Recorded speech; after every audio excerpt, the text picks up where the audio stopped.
Last tutorial we looked at stacks. One before that we looked at array lists. So we're looking at sets. We're looking at sets in this one. So the reason why we're looking at sets is because we're going to do hash maps.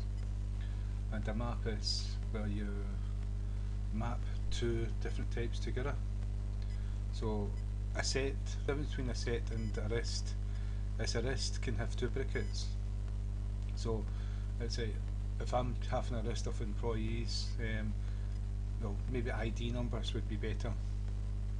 You don't want two employees with the same ID number, because then you're going to get confused by the hours they work, the jobs they do, the amount of pay that they are entitled to, all those sorts of things. So you don't want duplicates, so that if the employee has to have a unique ID number, and so you choose a set. But employees may be doing the same job, earning the same number, earning the same money, and all the sort of same things, the same hours, same break times, same holiday pay, same holiday entitlements, all in their data. And so within a list you want to have duplicates, so that you can have like how much someone is paid to be duplicated in different elements, because a different element would be a different employee and they all may share the same data.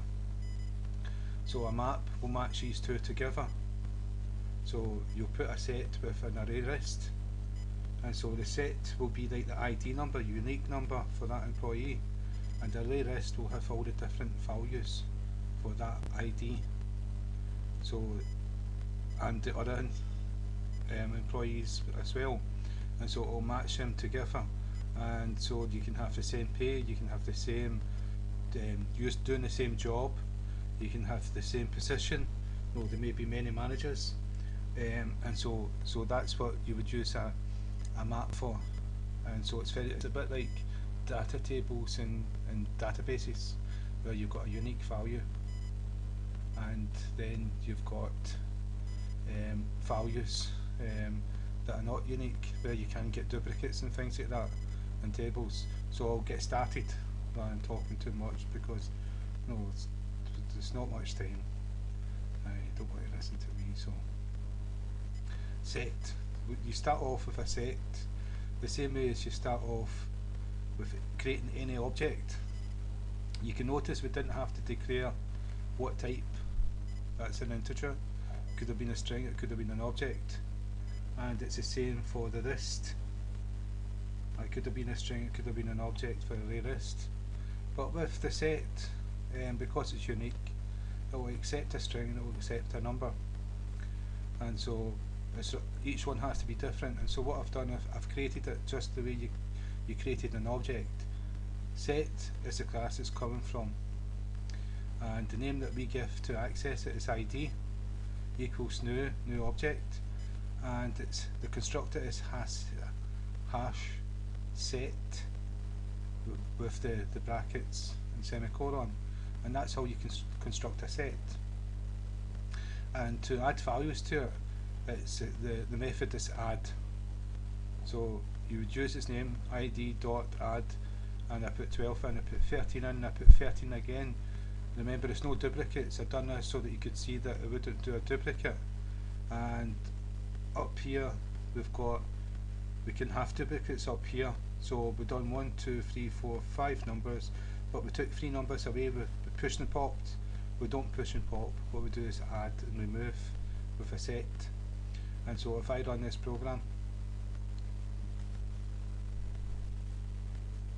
right, you can see this, the first set is from the stack, and the second one is from the set, and we've got 12 and we only got one 13. We put two 13s in, but two duplicates are not allowed, so it only accepts one. This last one overrides the first one. And so, and I'll show you that the stack is different, because if I change this to 44, you'll see we'll have 244s. Change the 80 to 44s. Well, I changed it to 40. Right, well, do that again. Like, change it to 44. So we've got 244s. That would not be allowed in a set. It would just print one out. And you can see 244s. It's not allowed in a set. I've done 3 13s, and you're going to see it's just going to be one element in a set 13. So that's the difference between a list. Where are we here? That's the difference between a list and a set.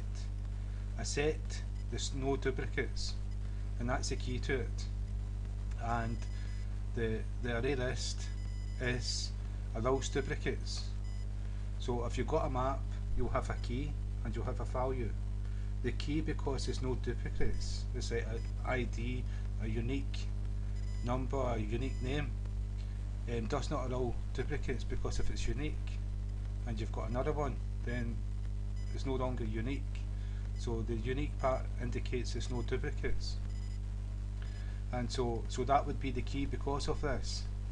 And the value allows duplicates because each unique user, key ID, person or whatever can have the same data as someone else. So it does allow duplicates, and so that sets. And all we needed to do was print it out, and that's all we done was just pass the ID, and it printed out the whole set. We've done the same with discovered DAC. We've done the same with the list, array list. Just put nums. Well, we put nums. Wait there. No. But yeah, we used a for loop.